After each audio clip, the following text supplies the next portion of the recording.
Hello students, आज हम लोग डिस्कस करने वाले हैं एक छोटा सा और इम्पोर्टेंट टॉपिक है एलोट्रोप्स।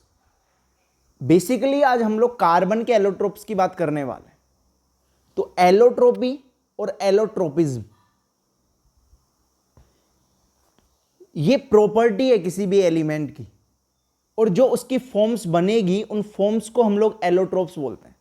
फॉर एग्जाम्पल, एक कार्बन है, कार्बन की डिफरेंट फॉर्म्स के फॉर्मेशन की जो प्रॉपर्टी है उसको हम लोग एलोट्रोपी या एलोट्रोपिज्म बोलते हैं। और जो फॉर्म्स यहाँ पे बनेगी, जो डिफरेंट टाइप की फॉर्म्स यहाँ पे बनेगी, उन फॉर्म्स को हम लोग क्या बोलते हैं? एलोट्रोप्स। ओके, यहां पे जो प्रोसेस होगी एलोट्रोप्स के फॉर्मेशन की उसको एलोट्रोपी या फिर एलोट्रोपिज्म बोला जाता है। और जो बनेंगे डिफरेंट फॉर्म्स जो बनेगी उन फॉर्म्स को एलोट्रोप्स बोलते हैं। और फॉर्म्स के बनाने की, एलोट्रोप्स को बनाने की जो प्रोसेस होती है या फिर जो प्रॉपर्टी होती है इनको बनाने की, उसको एलोट्रोपी या एलोट्रोपिज्म बोलते हैं। प्रॉपर्टी है, it is the property of some chemical elements. कुछ केमिकल एलिमेंट्स की प्रॉपर्टी है टू एग्जिस्ट इन टू और मोर डिफरेंट फॉर्म, जो आपके या तो दो या फिर उससे ज्यादा अलग अलग फॉर्म्स के अंदर एग्जिस्ट करेंगे in the same physical state, but उनका फिजिकल स्टेट क्या रहने वाला है? वहां पे सिमिलर रहने वाला है। तो उनको हम लोग क्या बोलते हैं? एलोट्रोप्स। यानी दो या फिर उससे ज्यादा जो फॉर्म्स बनेंगी उन फॉर्म्स के फॉर्मेशन या उन फॉर्म्स के फॉर्मेशन की जो प्रॉपर्टी है उसको एलोट्रोपी एलोट्रोपिज्म बोलते हैं। और जो फॉर्म्स बनेंगी उनको एलोट्रोप्स बोलते हैं। बट इन एलोट्रोप्स का जो फिजिकल स्टेट होगा वो क्या होगा? आपका सेम होगा। इन एलोट्रोप्स का जो फिजिकल स्टेट होगा वो आपका क्या होने वाला है? सेम होने वाला है। सुनिए अब आगे। Allotropes are different structural modification, यानी इनकी स्ट्रक्चर्स क्या होंगी? स्ट्रक्चर्स क्या होंगी इनकी? डिफरेंट होगी। एलिमेंट सेम होगा, बेसिक एलिमेंट जैसे कार्बन है तो कार्बन ही होगा सबके अंदर, लेकिन उनका स्ट्रक्चर क्या होगा? उनका स्ट्रक्चर डिफरेंट होगा। Of an element, the atoms of element are bonded together in a different manner. और इनके एटम की जो बॉन्डिंग होगी एक दूसरे के साथ, उनका मैनर अलग हो सकता है या सीक्वेंस अलग हो सकता है। वो अलग अलग तरीके से एक दूसरे के साथ अटैच हो सकता है। अब हम लोग बात करें डिफरेंट फॉर्म्स की बात कर रहे हैं, तो एलोट्रोपिक फॉर्म्स या एलोट्रोप्स ऑफ कार्बन की बात करें तो हम लोग बात करेंगे diamond, graphite, fullerene, graphene, nanotubes, nanobuds and carbon 18। ये कार्बन 18 न्यूली डिस्कवर्ड एलोट्रोप है कार्बन का, जो अभी डिस्कवर हुआ है। ये सबसे नया डिस्कवर एलोट्रोप है कार्बन का, बाकी पहले से डिस्कवर्ड। ओके, तो diamond, graphite, fullerene, graphene, nanotubes, nanobuds and carbon 18। Okay, ये सारी फॉर्म्स हम लोग डिस्कस करेंगे। और बाकी छोटी छोटी फॉर्म्स होती है बट वो इन्हीं का कन्वर्जन होता है। मेजर या मेनली हम लोग इनको डिस्कस करें। सबसे पहले मैं आपको लेके चलता हूं डायमंड। डायमंड की अगर हम लोग बात करें तो हार्डेस्ट मटेरियल है, अर्थ पे जो हार्डेस्ट मटेरियल है वो आपका कौन है? डायमंड है। ओके, डायमंड आपका अर्थ पे हार्डेस्ट सब्सटेंस है, या सबसे मैं बोल दूं कि स्ट्रोंगेस्ट मटेरियल जो है आपका वो डायमंड है। ठीक है, डायमंड को ब्रेक करना इजी नहीं है। इसका 3D स्ट्रक्चर जो होता है ना, उसकी वजह से उसके अंदर क्या होती है? स्ट्रॉन्ग बॉन्डिंग होती है। आपस में जो एलिमेंट्स या एटम्स होते हैं कार्बन के, वो स्ट्रॉन्गली बॉन्डेड होते हैं। इस वजह से डायमंड को ब्रेक करना इजी नहीं है। जैसा मैं स्ट्रक्चर आपको दिखा पा रहा हूं, देखिएगा, यहां एक एटम है, ये जो आपको दिख रहा है ये कार्बन है, ये आपका कार्बन है, ये भी आपका कार्बन है, और ये भी आपका कार्बन है, ये भी आपका कार्बन, ये कार्बन। तो यहां देखिए कार्बन 6 कार्बन एक हेक्सागन बना रहा है। 1 2 3 4 5 6, 6 कार्बन है। 6 कार्बन एक दूसरे से अटैच्ड है और एक हेक्सागन बन रहा है। कहीं पे भी आप फोकस कीजिए, सब जगह पे एक हेक्सागन बन रहा है यहां। और एक कार्बन को अगर मैं यहां पे लेता हूं, एक कार्बन कोई भी, जैसे मान लो मैंने, सपोज कीजिए मैंने ये कार्बन लिया, तो आपका ये कार्बन मैंने यहां पे लिखा, ये कार्बन ऊपर एक कार्बन के साथ अटैच्ड है, यहां पे ये भी कार्बन, ये कार्बन यहां पे एक कार्बन के साथ अटैच है, तो ये भी एक कार्बन, ये कार्बन यहाँ एक कार्बन के साथ अटैच्ड है, तो ये भी एक कार्बन, और ये कार्बन यहाँ एक कार्बन के साथ अटैच्ड। यानी एक कार्बन आपका 4 कार्बन एटम्स के साथ अटैच्ड। आप इस कार्बन को एटम को लीजिए, ये भी 4 के साथ अटैच होगा, आप इसको लीजिए, ये भी 4 के साथ अटैच होगा। यानी each carbon atom is attached with 4 other carbon atoms. यानी एक कार्बन 4 डिफरेंट कार्बन एटम्स के साथ अटैच्ड है यहाँ पे, ठीक है। और ये आपका किसका स्ट्रक्चर है? डायमंड का स्ट्रक्चर है। मैंने 2 चीजें बोली आपको, एक तो हेक्सागन यानी 6 कार्बन एक हेक्सागन बना रहे हैं, जैसे आपका स्क्वायर होता है, क्यूब होता है, तो स्क्वायर के अंदर आपके 4 कार्बन होंगे, उसी तरीके से हेक्सागन के अंदर आपके 6 कार्बन होंगे। और हर एक कार्बन जो होगा वो 4 कार्बन से डिफरेंटली अटैच्ड, ठीक है। बट अगर 6 कार्बन में सीक्वेंस में लेता हूं तो ये 6 कार्बन आपका देखिए अगेन ये हेक्सागन बना रहे हैं, ये देखिए, ओके। तो हेक्सागन फॉर्म होगा और हर एक कार्बन कितने बॉन्ड बना रहा है? 4 बॉन्ड बना रहा है, क्योंकि कार्बन का कॉन्फ़िगरेशन होता है 2-4 और कार्बन को 8 इलेक्ट्रॉन करने के लिए 4 इलेक्ट्रॉन और चाहिए, तो कार्बन इनके साथ शेयरिंग करता है। तो शेयरिंग का मतलब हर बॉन्ड में 2 इलेक्ट्रॉन है, शेयरिंग का मतलब ईच बॉन्ड में कितने इलेक्ट्रॉन होते हैं? आपके 2 इलेक्ट्रॉन्स होते हैं। तो 2 × 4 कीजिएगा तो कितना हो जाएगा? आपका 8 इलेक्ट्रॉन हो जाएगा, ठीक है। ये कार्बन का स्ट्रक्चर हुआ। कार्बन फॉर्म्स कैसे अटैच है किसके अंदर? डायमंड के अंदर। और ये अपन ने डायमंड का स्ट्रक्चर यहां पे डिस्कस किया। Diamond is the hardest naturally occurring material known. सबसे हार्डेस्ट मटेरियल जो नेचर के अंदर आपको पता है वो कौन है? आपका डायमंड। ग्रेफाइट की बात करें, ग्रेफाइट लेयर्स में अटैच होता है वही आपका हेक्सागन। देखिएगा, देखो, first, second, third, fourth, fifth, sixth, सब जगह है आपका हेक्सागन।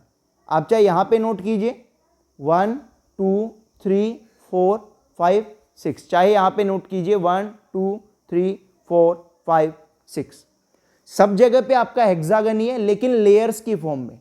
एक लेयर ये रहा, एक लेयर ये रहा, और एक लेयर आपका ये रहा।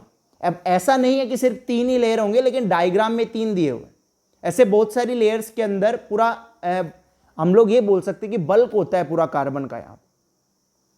लेकिन यहां पे अगर आप एक कार्बन को ऑब्जर्व करेंगे तो एक कार्बन आपका कितने कार्बन एटम से अटैच्ड है वो देखिएगा। जैसे मैंने इस कार्बन को ऑब्जर्व किया, ये देखिए, तो यहां एक ये इसके साथ अटैच है, यहां एक इसके साथ अटैच है, और यहां एक इसके साथ अटैच है। यानी एक कार्बन आपका 3 कार्बन एटम्स के साथ अटैच्ड,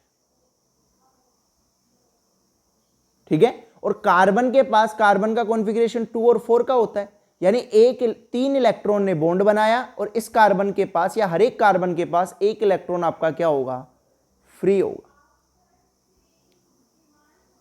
फर्स्ट, अगर इलेक्ट्रॉन फ्री होगा तो देखिए ग्रेफाइट हैज डीलोकलाइज इलेक्ट्रॉन्स। ये जो डीलोकलाइज का मतलब है, ये जो फ्री इलेक्ट्रॉन्स है इन्हीं को डीलोकलाइज इलेक्ट्रॉन्स बोला गया है। जो फ्री इलेक्ट्रॉन्स है ना, इन्हीं को डीलोकलाइज इलेक्ट्रॉन्स बोला गया। जस्ट लाइक मेटल, जैसे मेटल्स के अंदर होता है, फॉर एग्जांपल मैंने सोडियम लिया, सोडियम के पास 2 8 1 इलेक्ट्रॉन है, और सोडियम ने Na+ बना के स्टेबल कॉन्फ़िगरेशन किया नियोन का, और ये इलेक्ट्रॉन फ्री कर दिया इसने। These electrons are free to move between the layers in graphite, so graphite can conduct electricity। तो इन फ्री इलेक्ट्रॉन्स की वजह से ही ग्रेफाइट आपका क्या कंडक्ट कर सकता है? Electricity. The force between the layers in graphite are weak. देखिए, ये जो लेयर्स है ना आपकी, ये जो लेयर्स दिख रही है आपको, ये जो अटैच्ड है ना, ये वीक फोर्स से अटैच्ड है। इनके बीच में फोर्स कैसा है आपका? वीक फोर्स है, ओके। फोर्स कैसा है आपका? यहाँ पे वीक है। और अगर वीक फोर्स होगा तो इससे क्या होगा? इजीली ब्रेक हो सकता है। This means that the layers can slide over each other. इसलिए लेयर्स, अगर फोर्स वीक होगा तो लेयर्स एक दूसरे पे क्या कर सकती है? आपकी स्लाइड कर सकती है, ओके। तो आपका जो ये लेयर्स के बीच में फोर्स है, एक वीक टाइप फोर्स है, इसलिए जो आपकी लेयर्स है एक दूसरे के ऊपर स्लाइड कर सकती है। और अगर स्लाइड करेगी तो इस वजह से इसको आप एज ए लुब्रिकेंट की तरह काम ले सकते हो। लुब्रिकेंट तरह, जैसे आप ग्रीस वगैरह यूज करते हो, कोई भी आपका मैकेनिकल इंस्ट्रूमेंट होता है, जैसे आपके फैन वगैरह, इनके आप ग्रीस के लिए यूज करते हो, तो आप इसको भी कैसे यूज कर सकते हो? As a lubricant. आप लुब्रिकेंट की तरह यूज कर सकते। लुब्रिकेंट का मतलब ये होता है कि एक स्लाइडिंग मटेरियल जो फ्रिक्शन को कम करने के काम आता है। जैसे आपका ग्रीस होता है ना, वैसे ही ये होता है, ऑयल ऑयल जैसा। सेकंड अगर मैं बात करूं तो graphite is thermodynamically the most stable form of carbon. देखो डायमंड और इसमें एक ही डिफरेंस है, डायमंड नेचुरली अक्यूरिंग हार्डेस्ट सब्सटेंस है, बट ग्रेफाइट थर्मोडायनेमिकली हार्डेस्ट है। थर्मोडायनेमिकली का मतलब है हीट की फॉर्म में अगर बात करें तो ज्यादा हीट किसको देनी पड़ेगी आपको ब्रेक करने के लिए, डायमंड के कंपेयर में आपको मोर हीट किसके लिए चाहिए, ग्रेफाइट के लिए। तो नॉर्मली डायमंड ही आपका हार्डेस्ट मटेरियल होगा, बट अगर आप एनर्जी के टर्म में बात करेंगे तो एनर्जी के टर्म में आपको किसको ब्रेक करना इजी होगा आपके लिए, डायमंड को ब्रेक करना इजी होगा, ग्रेफाइट को ब्रेक करना इजी नहीं होगा। क्यों? क्योंकि ग्रेफाइट थर्मोडायनेमिकली क्या है आपका, मोस्ट स्टेबल है। आप दोनों चीजों को क्लियर रखिए। अगर आपको यहां पे कोई डाउट आता है आप कमेंट बॉक्स में लिख सकते हैं और मेरे से पूछ सकते हैं आप। ओके, फुलरीन की अगर हम लोग बात करते हैं तो फुलरीन देखिए आपका एक बोल टाइप स्ट्रक्चर है। अब फुलरीन की सबसे इंपॉर्टेंट बात देखिए, ये कार्बन है, carbon carbon carbon carbon carbon, इसमें 60 कार्बन होता है। 60 कार्बन में दो टाइप की चेन होती है, दो टाइप की यहां पे साइकिल्स होती है। एक 5 मेंबर्ड रिंग होती है, रिंग्स होती है दो टाइप की, और एक होती है 6 मेंबर्ड रिंग। अब देखिए ये कार्बन से अटैच है, ये अटैच्ड है, ये अटैच्ड है, ये अटैच्ड है, ये अटैच्ड है और ये अटैच्ड। ये कितने कार्बन की रिंग है, 6 कार्बन। 5 कार्बन की रिंग देखिए, ये और ये। तो ये वाली रिंग तो आपकी 5 कार्बन की है और ये वाली रिंग आपकी कितने कार्बन की है, 6 कार्बन की। ऐसी ही बहुत सारी रिंग होगी इसके अंदर, 5 मेंबर्ड रिंग भी होगी और 6 मेंबर्ड रिंग्स भी होगी। ठीक है, इसी तरीके की बहुत सारी रिंग्स होगी इसके अंदर। अब कितनी होगी मैं बताता हूं। Cage like molecules compose of 60 carbon atoms. एक केज जैसा बना लिया, जाल बना लिया, एक जैसे पिंजरा होता है ना वैसा बना लिया, यहां पे जाल होता है, जाल। Joint together by single and double bonds, इसके अंदर सिंगल बॉन्ड भी होंगे और क्या होंगे, डबल बॉन्ड्स भी होंगे, to form a hollow sphere 12 pentagonal. Pentagonal का मतलब आपका है, पेंटागोनल का मतलब है 5 मेंबर्ड रिंग। पेंटागोनल का मतलब है 5 मेंबर्ड रिंग। कितनी है, 12। हेक्सागोनल का मतलब है 6 मेंबर्ड रिंग।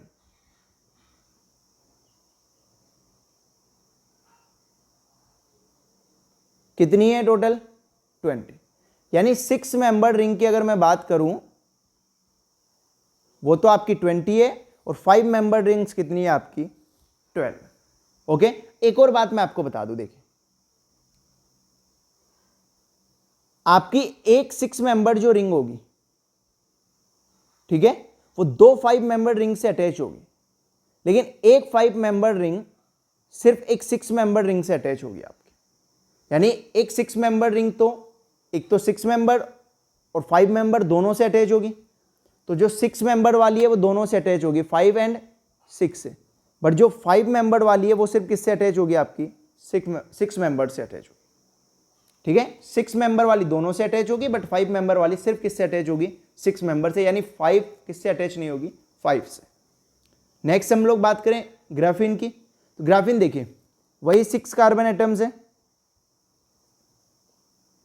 लेकिन आप देखिए ये शीट टाइप बना रहा है, एक पूरी शीट है, जैसे आपकी प्लंग वगैरह की बेड शीट होती है ना, वैसे इसको पूरा बिछा दो आप, तो एक शीट टाइप स्ट्रक्चर होती है ग्राफीन।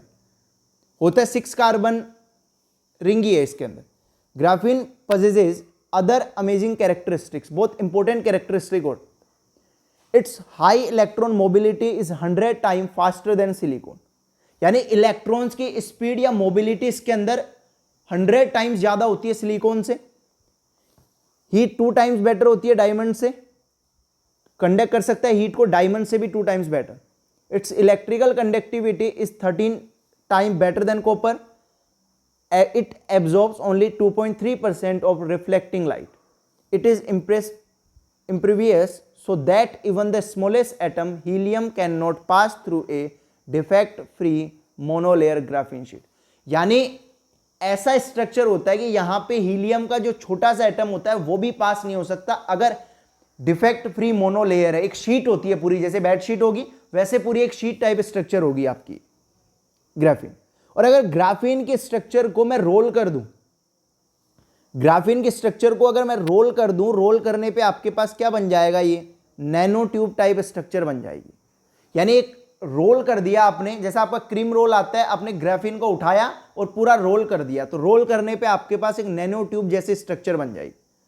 नैनोबर्ड्स की बात करें तो नैनोबर्ड्स के अंदर देखिए ये फुलरीन जैसा स्ट्रक्चर है।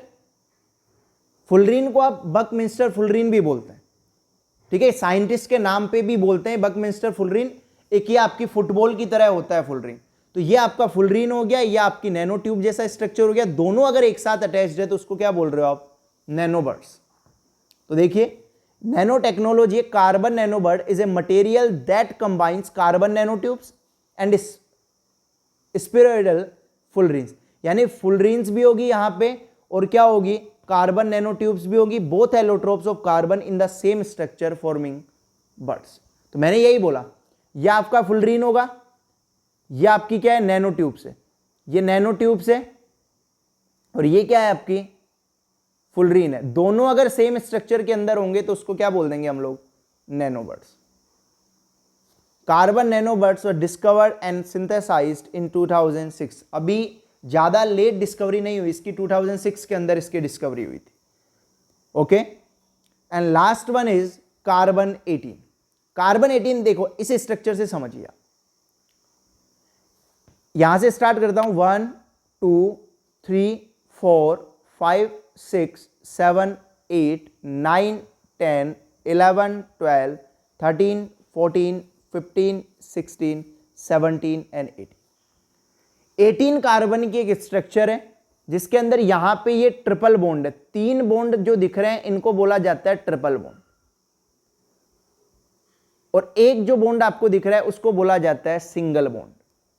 तो यहां पे सिंगल और ट्रिपल बॉन्ड से दोनों, ये पूरी जो रिंग स्ट्रक्चर है ये अटैच्ड होती है। कार्बन कितने हैं टोटल, 18 है। अगर मैं इसकी बात ना करके आपको ये स्ट्रक्चर दिखाऊं, यहां भी देख सकते हो आप, यहां से स्टार्ट करते हैं 1 2 3 4 5 6 7 8 9 10 11 12 13 14 15 16 17 18। कितने कार्बन है total, 18 carbon. Total carbon number 18 है, ट्रिपल बॉन्ड भी है इसके अंदर और इसके अंदर सिंगल बॉन्ड भी है।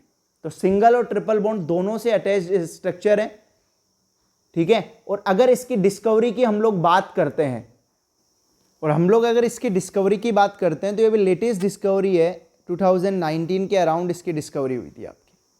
तो आई थिंक आपको ये पूरा एलोट्रोप्स ऑफ कार्बन वाला टॉपिक आपको अच्छे से समझ आया होगा। अगर आपको वीडियो पसंद आई हो तो आप वीडियो को लाइक कीजिएगा, शेयर कीजिएगा। अगर कोई डाउट हो तो कमेंट कीजिए, और जिस टॉपिक से रिलेटेड वीडियो आपको चाहिए आप कमेंट बॉक्स में लिख दीजिए, और चैनल को सब्सक्राइब कीजिए। Thank you.